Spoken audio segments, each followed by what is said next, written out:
School বন্ধ করার বিষয়ে যেই পরিমাণ উৎসাহ বিদ্যালয় খোলার ব্যাপারে অত উৎসাহ দেখা যায় না। তো আমি আপনাদেরকে অনুরোধ করব যে খোলার বিষয়টা আপনারা একটু মাথায় রাখবেন যে শিক্ষার্থীদের পড়াশোনার বিষয়টা খুবই গুরুত্বপূর্ণ। যে সমস্ত প্রতিষ্ঠানে তাপমাত্রা নিয়ন্ত্রণ করতে পারবে যেখানে তাপমাত্রা 40-এর ঊর্ধ্বে যায়নি সেখানে তো আসলে খোলা রাখলে সেটা সে অর্থে সমস্যা নয় বলে আমি ব্যক্তিগতভাবে মনে করি। তবে আমরা বন্ধ ঘোষণা করেছি সুবিধার অসুবিধার কথা চিন্তা করে, তাপ ব্যবহার কথা চিন্তা করে। তো সেক্ষেত্রে কোনো প্রতিষ্ঠান যদি অধিক তাপমাত্রার পরও যদি খোলা রাখে তাহলে সেটা আমরা দেখব সেভাবে। তবে আমি এই বিষয়ে এই মুহূর্তে কোনো মন্তব্য করতে চাই না।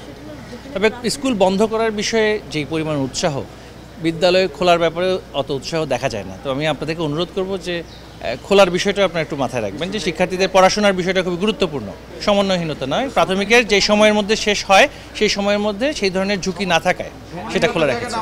দেখুন, আমরা বিদ্যালয় বন্ধ করাটা এত বাংলাদেশের জন্য এই মুহূর্তে অত্যন্ত সেই অর্থে একেবারে সব বিদ্যালয় বন্ধ করে দিতে হবে এই ধরনের পরিস্থিতি নয়। যে সমস্ত জেলায় বন্ধ করার কথা বলা হয়েছে সেখানে যথাযথভাবে ব্যবস্থা নেওয়া হচ্ছে কিনা সেটা আমরা দেখব। Thank you.